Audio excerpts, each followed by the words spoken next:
What's good, everybody? What's up, man? This is Stephen Qualls II, aka Mr. Qualified. It's your boy, and we're back with another episode of Qualified TV, man. Man, these two guests I have right here, we've been trying to get this done for a minute. I know Kevin reached out a couple months back, but I'm glad we finally able to do this. I'll let them introduce themselves so y'all can meet them in an Evenflow. Then, yeah, we're gonna get right into it for this convo, man. What's going on, y'all? It's Rel Johnson of Evenflow Worldwide. You know what I'm saying? I'm from St. Louis, Missouri, by way of Columbus, Ohio. I had a little stint kind of all everywhere in the country. So right now I'm currently in St. Louis working and trying to get it done. What's up, everybody? The notorious KEV is here. I am the director of marketing for Evenflow. So aside from spending my time with Camp Evenflow, I am in South Florida, originally from St. Louis, Missouri, but, you know, had to get away from the cold, so. I feel that. It's cold today. Is it? Bruh, I had to wear a whole fleece. Dang, bro. Hey. Damn.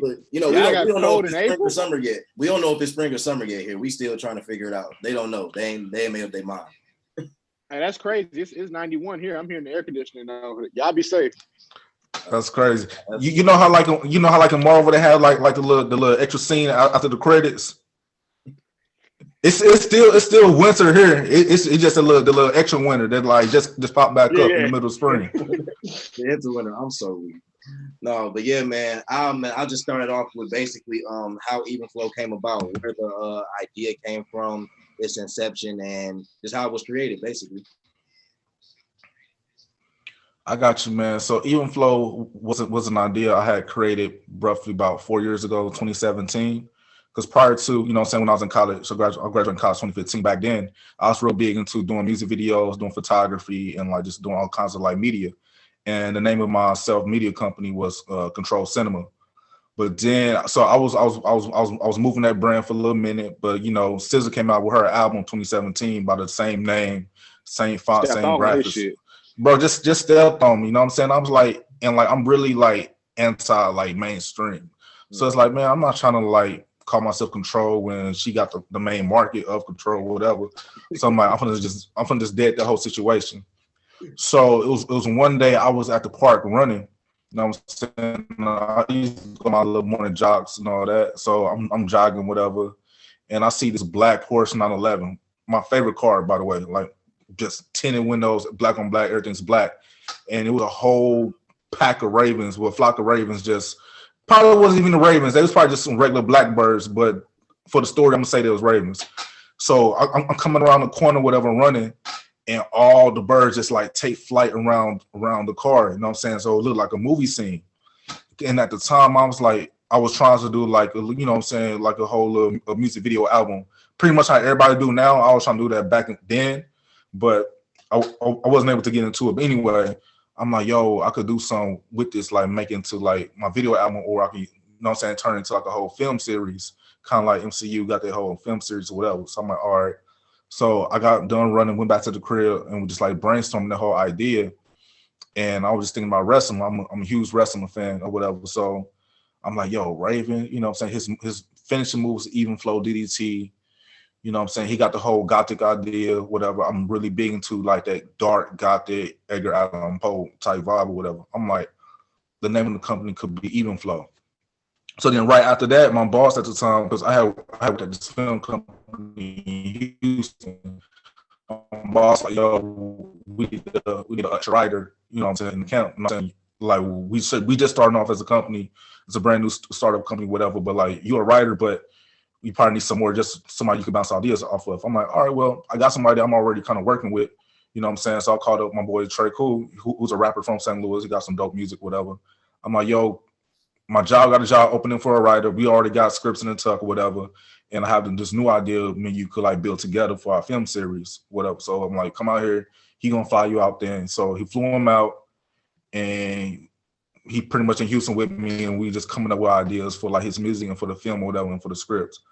Fast forward a couple of years after that, I ended up leaving the film company. He ended up moving back to St. Louis. I'm still in Houston, but then my LB at the time, he just came down just to kick it with me, whatever. And he's like, yo, I really want to start, you know what I'm saying, a coffee company just to like show the whole relationship between streetwear and coffee, because like in streetwear culture and like sneaker culture, like the people that's like really into it back then, they're like big into coffee. You know what I'm saying? It's like a whole lifestyle. So he's like, he wanted to like materialize that lifestyle, you know what I'm saying, and like sell it. I'm like, okay, we could do that instead of like doing like something like brick and mortar. We could probably do an e-commerce, because I've been studying e-commerce for the past couple of years, because I'll try to start a private company, but Instagram hated on the product I had at the time. So I'm like, I'm gonna see if I can find a plug for the coffee, whatever, and then you could use my brand and the Evenflow brand. So you got to come up with a whole scheme and idea. Just use the whole Evenflow imprint, and then we could like push it. So I finally found a supplier for the coffee and all that, and then that summer 2019, we, you know what I'm saying, started evenflowcoffee.com, and then pretty much sprouted that way.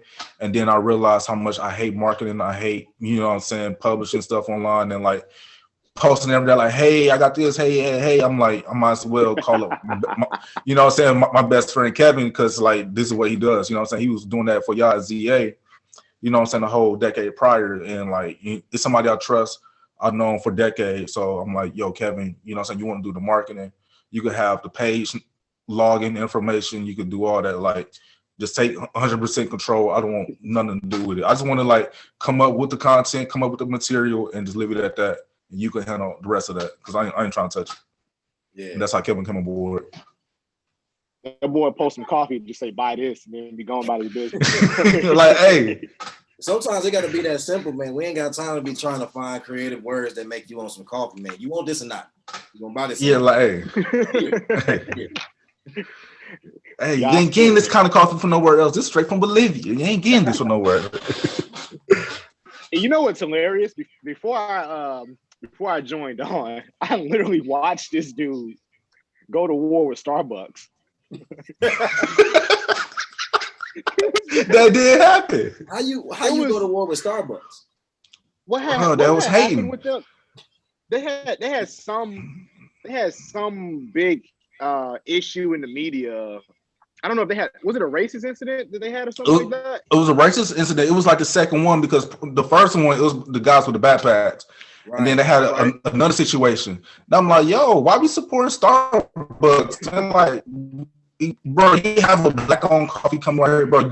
You don't even got to drive to me. I would deliver it to you. And then it's like I had Googled all the information about Starbucks. I'm like, all right, the CEO last name is Johnson. Why he got my last name? Like, no, yo, give me your last name and give me your customers, bro. Like, like no, like no, we not shopping with Starbucks no more. We not shopping at Dunkin' Donuts, none of that. Oh, bro, like, I'm watching all of this on my phone. Like, yo, this is a sick nigga. Like, he was really at war, bro. Oh my God. Well, tell us how you stopped the war when you came in and you came in as director of marketing. What was your role in stopping this war and making sure that Evenflow platform, was put out for the world to see, and so that they could choose the black-owned business over Starbucks? Well, first it was an honor that he even welcomed me in to the fold to even do that. But from there, just hopped right in, and I'm an analytical mind. So I had to sit down and really process, okay, this is what we're working with. This is our demographic that we know are on board. So, the Black Mizzou family it reaches far and wide. So it's a lot of people among us that, follow the page. They know us. They, once they kind of connected the two, okay, this is Jarrell's brand. And okay, that's okay, cool. So from there, we started like reaching out to people, providing samples. We started providing more details on what we were doing and, where this came about. And then from there, since then, we've been trying to like centralize everything so that a lot of people aren't taken aback by it. Because unfortunately, a lot of people initially don't recognize the relationship between beverages and, hip hop and fashion. Mm. So, we're trying to make it where a lot of people not only understand it, but then, they support us as a Black business. Yeah. So yeah, with me doing the marketing, man, came in, I can recognize that this dude was just posting stuff and forcing captions that he don't like. That's Jarrell. Like I can read it. I'm like, yo, you wouldn't say this shit. Of But, course not. Like, bro, like captions, like, bro, captions and tagging is like, bro, like, bro, just look at the picture and just take the picture in. You know what I mean? Hey, That's man. it. In all honesty, that's how I feel. I'm like, yo, how much I gotta say? Like, this is what this is. Take it for what it is. Why I gotta have some special words put in a special order for you to pay attention to see what I'm talking about? Bro. I know when Jarrell was being full of shit because certain words that he write or certain certain statements that he put out, I could tell he used his drive-through voice, because when he goes to the drive-through, he turned on this whole Caucasian suburban demeanor, and I'm like, that's what you're doing right now. Yeah, so I was like, you know what, I can take over this. Let me, you know what I'm saying? Yeah. It's not like we're not running like like a law office or some type of political office. We can still show some personality behind our posts, but at the same time too, you do represent a company and something bigger than yourself. So you do have to like fall in line. So that's where I wanted to step in and kind of put a new twist on it and back up his vision, because his vision is great. And, I wanted to match that energy. For sure. I mean, we talked about it offline before, but with everything that you all encompass, the market is flooded for everything. Man. There's a lot of everything out there. Whether there's a lot of just like Black businesses in general, or there's a lot of people that want to sell apparel. There's a lot of people that want to sell coffee or tea. There's a lot of people that want to get people to pay attention to what they're doing musically. How do you all find ways to keep yourself separated and keep everything centralized amongst this flooded market of what it seems to be like is everything? Utilizing our passion to be creative. That's where it starts, because you see, and this is no slight to anyone. It's just the truth. Like, what ends up happening is that fads and phases happen for people. You might see certain people get on a workout kick, which is great. We encourage that. But then from like 2 or 3 weeks of working out, they're like, man, I don't like what I be wearing to the gym. Let me create my own brand and do this. Okay, boom. Now they have a athleisure brand of some sort, or a fitness brand of some sort. Okay, you have some people they may work in like education or have a corporate job, wake up early in the morning. I'm tired of Folgers, or I don't like the Starbucks store brand. I'm gonna create my own coffee now. Or people become health conscious, and all of a sudden, hey, now they're selling like flat tummy tea or something. Like it works in fads for a lot of people. So for us, our passion is to be creative and to actually do the opposite of what everybody else is doing. So that's where separating ourselves and being distinguished matters. For sure. Anything you want to add, bro? Yeah, man, because I feel like another way how like we're pretty much keying in on like separating ourselves from everybody else is because more so like I feel like instead of like I'm feeling like we're really going towards people subconsciously their lifestyle. Like it's really a lifestyle company, because like the whole idea, like my end all goal is someone, all right, I'm gonna wake up in the morning, I'm gonna like make some coffee, I'm gonna throw on my, I'm saying, it's cold, it's kind of cold in here, so I'm gonna throw on these Evenflow sweats, this Evenflow crew neck, or if you a chick somebody, I'm gonna throw on these Evenflow biker shorts, the oversized Evenflow crew neck, make some coffee, and listen to some music. And the music I'm listening to is like what the coffee's named after, you know what I'm saying? Or they watching a movie or something, but like it's just a lifestyle, you know what I'm saying? Like the whole, and it really helped with the pandemic because people are inside. So people drinking tea, people bundled up, people just listen to music, you know what I'm saying? With vinyls coming back and CDs coming back, everybody like kicking back, listening to music, bundled up in their oversized clothes or whatever. And I'm like, it's the perfect time to like drink some Evenflow, you know what I'm saying, coffee or tea, wear the clothes and watch a movie, you know what I'm saying? Like it's really to like add on to your lifestyle. So I feel like that's one angle we've been looking at. I really haven't seen people really focus on is like the overall lifestyle, instead of just like, oh, I got this t-shirt with this, you know what I'm saying, random logo on it, and that's it. You know what I'm saying? With no idea, no angle, no whole like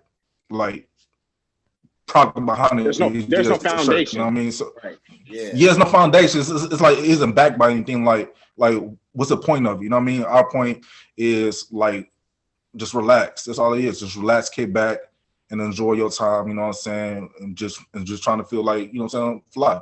Like you just feel them fly in your personal space. For sure. And I'm glad you mentioned the pandemic, man, because I know for me personally, like qualified is something that I've had the idea, the concept of since 2014. And I know I used to really get on myself just in terms of challenging myself, one, to figure out how I wanted it to look and knowing what that looked like long term. And then secondly, getting to a point where, okay, I know what I want to do. How do I execute it?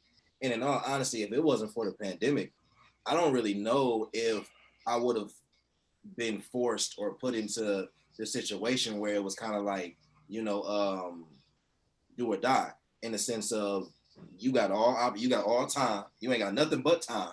Right. Nothing but time. You in the house, and it was like, okay, I'm not able to get with people. But then obviously, the Zooms and the WebEx of the world, like those are obviously reintroduced for those that weren't already using it. And it's like, this is much easier. It takes up space. It's more accessible in the sense of being able to talk to people who aren't, in your city or within a close vicinity of you. And I was like, man, I got to use that to my advantage. And so when it came to, doing my interviews and even getting a lot of my podcasts off the ground, it was that idea of like, there's nothing else I'm doing, and this is all right here in front of me, and I can still make everything happen. So for y'all, what did y'all find that the pandemic helped or triggered for y'all in terms of creativity, or in terms of what y'all been able to actually produce and finish and accomplish in the last year or so since it's started?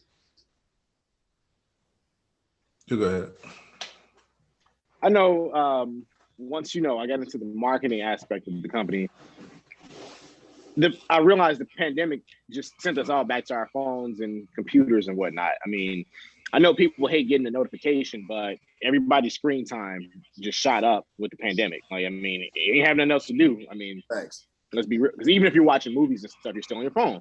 So when you're just like casually scrolling and everything, you get to see the world and what's being presented. A lot of people got to a point where, since they couldn't go outside, to kind of help sustain their sanity, they're just posting stuff. So you're starting to see everybody's true self. You're starting to see everybody's interest, and you're starting to see the engagement just skyrocket. So from there, the pandemic was teaching me, okay, this is where people's minds are going. This is what, this is a certain time of the day you need to post. This is why the analytics say this under each post. You get to gauge how to provide to people. Going back to our athleisure side of everything, a lot of people said, hey, I'm gonna use this pandemic to get in shape, or, I'm gonna steer away from pandemic weight or anything like that. So, okay, what a better time than to put out some athleisure stuff. Right. Hey, we got this right here. We got a black sports bra. We have biker shorts. Let's get some cozy wear out there. Oh, okay. It's a pandemic. You want to clean up your diet a little bit? Well, hey, help yourself cleanse with this tea. Here are the benefits to that tea. Matter of fact, hey, we're trying to combat high blood pressure, weight loss. We're really putting a full effort into meeting your desires. So that's what the pandemic did for us. It really gave us a platform to engage with people, observe people, and actually help work towards meeting their desires. Sure, most definitely. Anything you want to add, Real? Yeah, man. I feel like with me, like once I noticed like the pandemic was happening, I was like, nothing in my life is really changing because my job was already remote. You know what I'm saying? Like, I really don't go outside in St. Louis like that. I'm already at the crib, Rick. I'm already at the crib. You know what I'm saying? I'm in grad school, and that was already remote. So it's like before that, so I'm like, well, I'm just, you know what I'm saying? While I'm on the clock, I'm finna just like work on the company all day. You know what I'm saying? Like I'm already here. I'm already here with it. So it's like I really didn't have an excuse to not like really like study. You know what I'm saying? Coffee companies, study how like they, you know what I'm saying, their packaging, how they, you know what I'm saying, interact with other businesses to expand and all of that. So it really like gave me an excuse to even like just do even more homework and then like look at movies for more inspiration. Because I like for a minute I hit a real creative wall. Like before the pandemic, I just hit a wall where I wasn't watching anything, I wasn't writing, I wasn't doing anything. I was just listening to Kid Cudi or whatever all day. So once the pandemic hit, I really like So basically, got you were into my sad. Basically, that's what he said. Basically. yeah. Well, probably pretty much, You know but what's yeah. funny? He been doing it since 2009. So I mean, so it makes sense. Yeah. Hey, it worked. It worked. So I'm like, all right, I'm feeling like really like dig into like different music culture, different cartoons, whatever, to like really like get my mind back, you know what I'm saying, up to speed, and it worked. Oh, that makes sense, man. And I'm glad you touched on like using that time to actually study. You know, I remember for me, it was the first time I started really studying podcasts. Like I would listen and watch for leisure, but I ran into that creative wall as well, like around the same time, like right before the pandemic happened, and I just felt like I couldn't like plan out or have logistics on anything I wanted to do. Like I had an idea, but I had no idea how I wanted to make it happen. And the pandemic, obviously, like putting us all like basically telling us all to stop, and chill out, for a minute. I just found myself like watching more podcasts and paying attention to, okay, like how do they kind of guide these conversations? Like how do they keep these conversations interesting? And I'm watching podcasts like Joe Budden them going at least 2 hours, and I'm watching the whole right.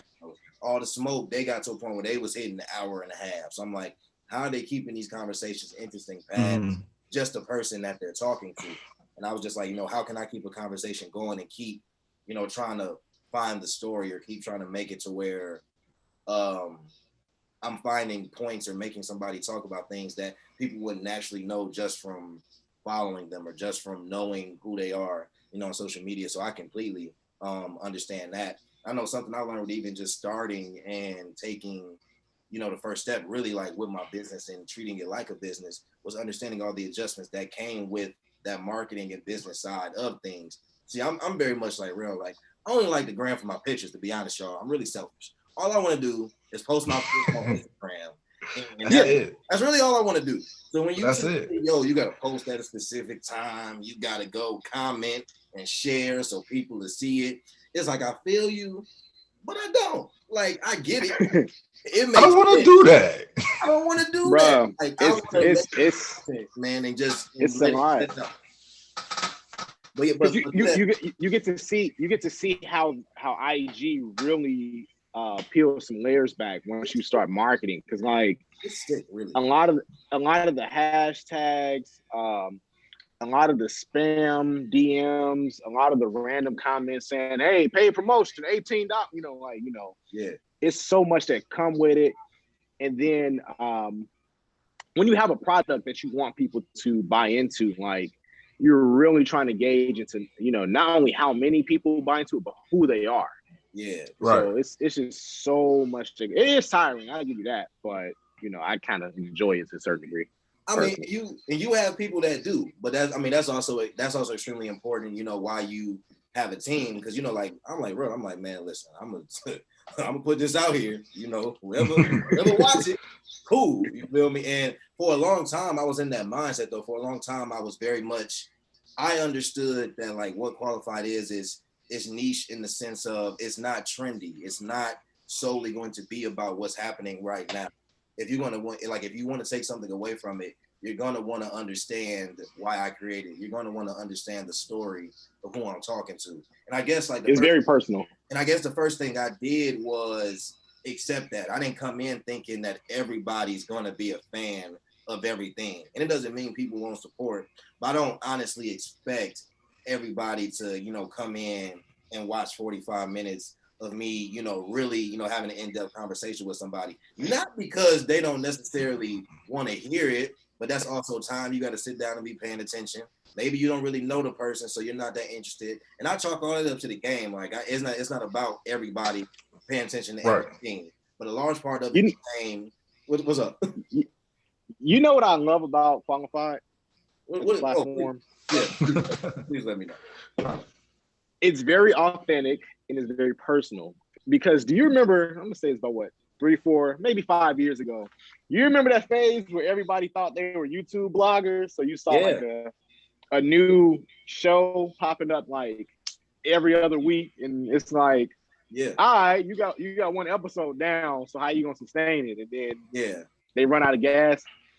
So with yours being more personal, with yours being like more authentic and like just straightforward, down to earth, like it'll always have legs. You always have guests of different variety. They always have stories. They also have journeys that they want to share. And then when you go back to the personal aspect of it, like one of my favorite things that you did was when you had Mama Claus on. That stuff like that, that's special to see. Yeah. And it's crazy because I look at that stuff and I won't even lie. There are times when I'm like, man, I don't even know how many people gonna rock with this. But I had to really get out of my own head because for me, it's always been about, there are people who I know are paying attention and I just chalk my head up to like, it's for them. And when that audience grows, I'll appreciate it, but I'm not gonna pay too much attention to the trendy audience that's coming and going, because you can't control that. And I can know as much about the market as I want, but you're gonna always have to adjust, just adjust here and there depending on what you're doing. Mm-hmm. But I know the biggest thing for me was like being consistent. I was like, adjusting is one thing and that's gonna happen, but all I can control is being consistent and making sure what I'm doing is quality. So first, right. Thank you for those words. I do appreciate that. Secondly, for y'all, how is that adjustment period for y'all in terms of what's y'all focus? Are y'all focused on being consistent and having quality and just letting the rest of the chips fall where they may? Just what's y'all mental approach to that side of running a business and understanding what comes with the marketing side of it? I'll let Jarrell handle that first.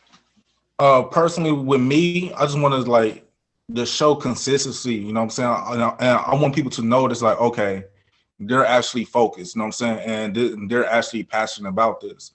And aside from like just showing that they're like, yo, we have a strong foundation and we're trying to build steady.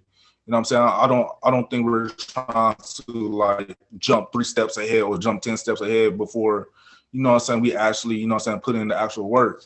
And then, but the whole overall goal in mind is to stay consistent and just continue to expand. You know what I'm saying? One thing that I really, was excited about that I noticed that is kind of became a trend is every year, every year on the anniversary of the company, something new is being released, like a brand new product. Like 2019, the coffee came. 2020, tea came. And like what's store for like 2021 is gonna be even crazier. I'm really excited about that. So just being consistent and like having like a strong pattern and to let people know that like, yo, no, this is really what, I'm putting my 100% of my focus in, putting like all of my passion into, like, this is like the next boom. For sure. I feel that. Kev?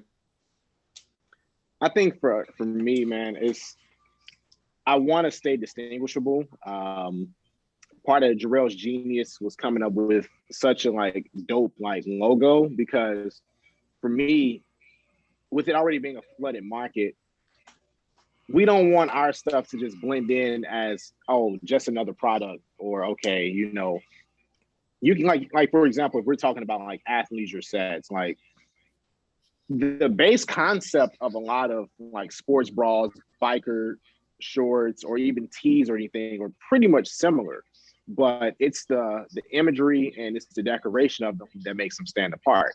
Yeah. I don't want our product to be something that you can mistake easily at a Walmart or a Kmart or something like that. I legit want to see where it's like, yeah, you got that, but then we got Evenflow. Like this is the hot shit. You know what I'm saying? That's where I want people's minds to go. So yeah, we just want to continue to do stuff that's, we're not trying to do nothing wacky, but we're not trying to do something that's very cliche and only think that people are just going to support us because they know us. No, we want people to legit be engaged and be inspired by the product. Yeah, that's real. Do y'all feel like that is hard to get to a place like that? Do you all ever not question? Do you ever feel like the people that do support y'all, do y'all feel like sometimes y'all get support solely because it's people that just know y'all and will support y'all regardless, but may not necessarily be completely bought in or completely in tune with what y'all are doing? And does that bother y'all, or is that something y'all just like chalk up to the game and how the chips gonna fall sometimes? Well, it kind of varies. So like when we first like really made a big push last year, like when everything went down, it was like, we really need to utilize our local demographic of supporters. Like we really need to like key in on them.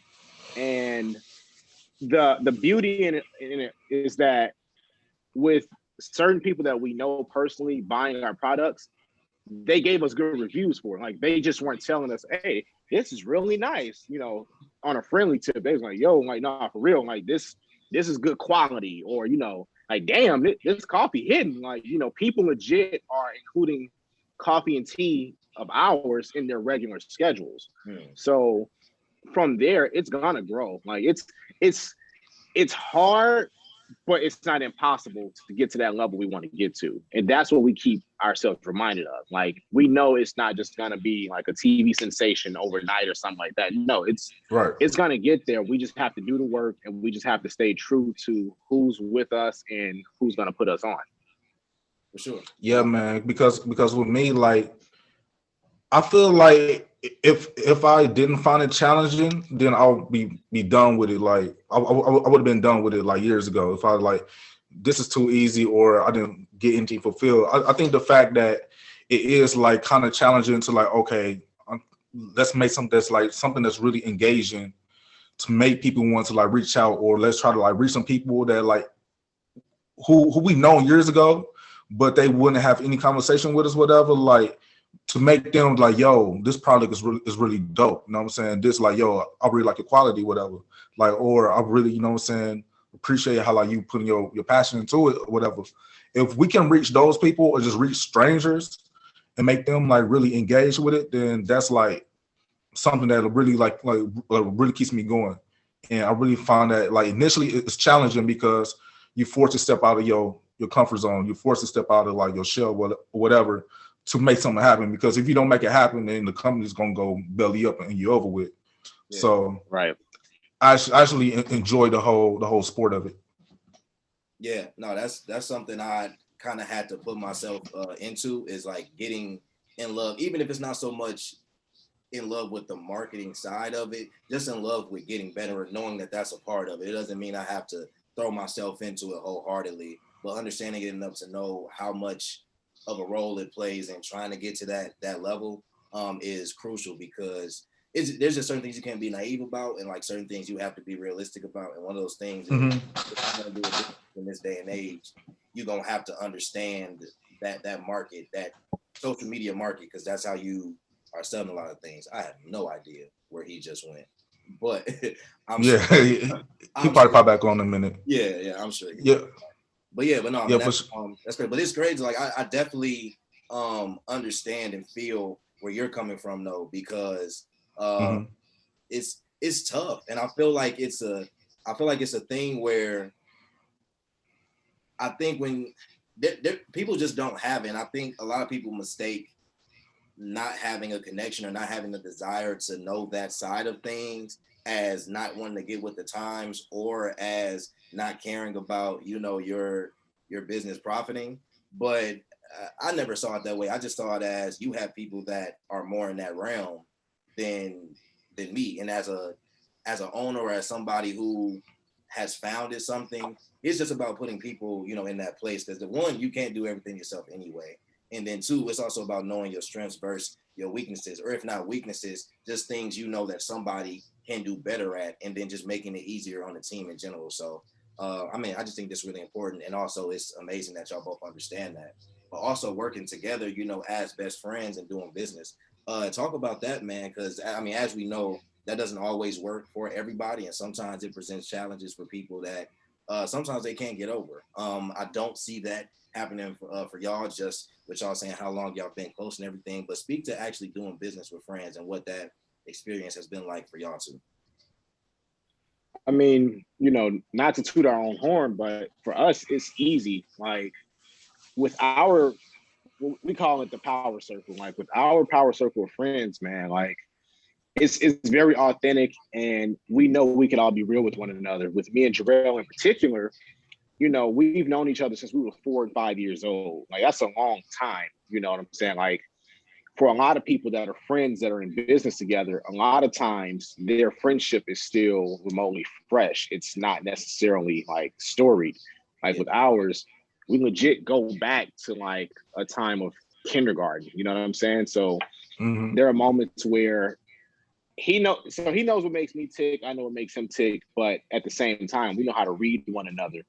Like, we don't even have to converse on certain things, but we can kind of tell or bounce off of each other's style on how to make something work. Like, I was joking earlier when I said, yeah, Jarrell will post a picture and just say, hey, buy this, and then be done with it. I can see, I'm like, yo, this dude do not feel like marketing. Like, he's terrible at this, and he knows it. I could tell he's forcing it. So that's why, I would step in and, sell his vision, but in a way, and translate it in a way that I know he's trying to get across. Yeah. You know what I'm saying? Or, if certain people come up to me with a question that's more so geared to him, I know how to kind of answer it in the manner in which he's trying to sell, express himself or sell it. For sure. Yeah. What about you, Ray? Yep. Yeah, 1000%, man. Because like I feel like it's really about communication and like just realizing your ego don't got to be in this right now. Because like throughout our friendship, we just spent like our whole circle, we spent like days and hours or whatever just talking about companies or like marketing or just like the whole scheme of trends. Like we talk about that daily anyway. So I'm like, we might as well be productive with it while we talking about how we feel about the trends of society and all that. While we might as well contribute. You know what I'm saying? Yeah. And I feel like it's at a point now where it's like if we did have like some major conflict, whatever, our friendship is better than like it's like more important than whatever else is going on. You know what I'm saying? Or we could like really like communicate with each other to like reach a pretty much an agreement on where both sides like, all right, cool. You know what I'm saying? I understand where you came from. I understand where you coming from. Where it's like really no beef, because like we known each other since the 90s and we never had like a major beef, or even like a minor beef, and it never happened because we know how like thoroughly communicate with each other. We pretty much know each other like through and through. So it's like it's pretty much seamless. We once had a conversation amongst each other, and we established the sole fact that we have never planned to compete with one another. No, like that's where a lot of crews go wrong. Like people are secretly like trying to compete with one another out of animosity, out of insecurity, or in some cases imposter syndrome for a lot of people. We never had that because we share a lot of similarities, but on the other side we have some differences that we bring together to make a good tandem or a good crew as a whole. So that's a huge thing for us. Like, I'm not trying to like get more attention than him or, just a good example. I really don't care to even post myself or myself in any of our product on our page. I'm not really there for that. That's not my payoff. My payoff is to see something that he created with his vision flourish. You know what I'm saying? So even with Jarrell, he'll probably say the same thing. He's not looking to gain personal satisfaction out of, likes and comments and stuff like that. It's just, we know when and how to put our egos aside. So, sure, yeah, man, that's important. Real, you was gonna say something? Yeah, I was pretty much gonna say because like, and also I feel like we're like, what I'm saying, we all have our own lanes. What I'm saying, that we specialize in, and like our own interests, whatever. So that's all going back towards this like. I'm really not trying to do marketing, whatever, and I really don't care about attention or like being like, oh, this is all me or this is all my partner trade, whatever. Like, no, we're gonna add some people. We want, build up. It's all about community based. It's all about helping each other build. You know what I'm saying? Like I've been telling Kevin, like, yo, you dope at marketing and you dope at sports, whatever. You can do both. So this is a great bridge for him to, get some experience with marketing and all of that and showcase some of his talents that many people probably wouldn't even be able to see. You know what I'm saying? So it's all about, building friendships and putting your friend into a position where they can win and grow also. So that's where I was at with it. So that's why I really don't think we'll hit a point where we'll like majorly like knock heads or whatever over egos, because we all benefiting for the most part, you know what I mean? And we all like in our own lanes while we under the same umbrella. So it's working. Hey, to add on to that, I want to layer it on, but another thing that really makes a difference, I've lived with this nigga. Like, that makes a world of difference. Like I said, I know what makes him upset. Like, he was talking about being sad and listening to Cudi. I'm like, well nigga, that's what you do. Like, I've gotten home from work and seen him under a green light, just sitting in a leather jacket, listening to, Pursuit of Happiness or some shit like that. Like, that's him. Like, so yeah, you just learn about one another, and our roommate stories, forget about it, bro. Oh man, that's a whole different show. Yeah, I don't want to think about it. Really, I don't want to think about the depths of those stories. I really don't. They're probably that's a sick nigga right there, bro. Hey man, I ain't did nothing, bro. I ain't did nothing. No, I will say though, like, speaking of y'all power circle, I'm not sure if I know everybody else, but from the people that I do know, that's something I've always respected about y'all though, because I've always gotten that vibe that there was no need to compete, that there was no needs for anybody to have to be the top. Like, nobody had to be the top dog, nobody had to be the alpha male in the situation, because all of y'all are alpha males in your own right. And I feel like sometimes you either have it to where you have alpha males who understand that nobody has to be that, like, the top dog of a group of top dogs, and like then you have those who feel like, well, one of us still got to be the top dog, or else we're not gonna get nowhere. Like, that think like that. So, but no, that means a lot. And like you said, between that communication and just really being on the same page, and the fact that y'all are able to communicate about those things too. There's so many people that just aren't able to have that conversation. There's so many people that don't even want to get into it because they don't want to admit, that that's a real feeling, that, whether it's imposter syndrome or whether they really do feel like they're trying to, surpass somebody else. They don't even want to put that out in the open. So it just creates this tension that a lot of people don't even realize until it's far too late. Well, we talked about everything pretty much. But wrapping everything up, the main question that obviously I ask everybody at the end of every interview, we talked about Evenflow. We talked about the things that Evenflow encompasses. Y'all have discussed why it was created, what you all's goals are for it. With all that being said and everything that y'all talked about and mentioned, how would you both explain why you yourselves as part of the team and Evenflow itself as a platform and as a company is qualified?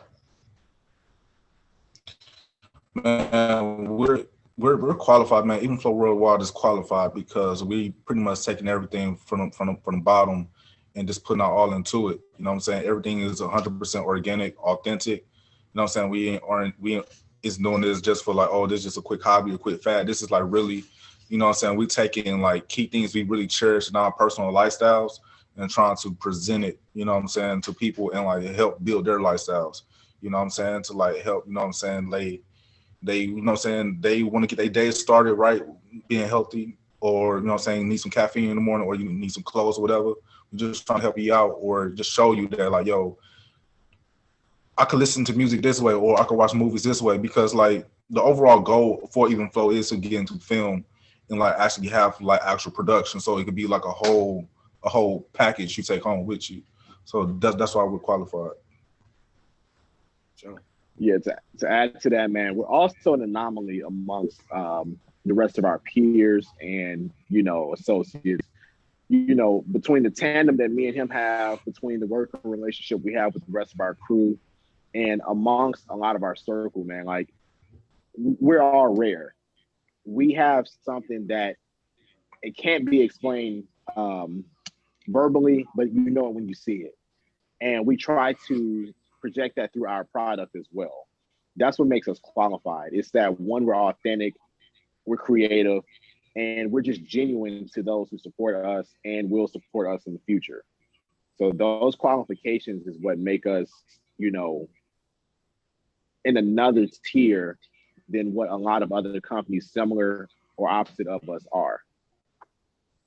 Most definitely. And I would agree, man. I have a lot of respect for, well, one, everybody that comes on this platform, but I have a lot of respect for platforms and businesses that understand that and then are able to execute that in a manner that doesn't make it seem like they're better or worse. And that speaks more to the competition aspect that you spoke about like earlier in the interview.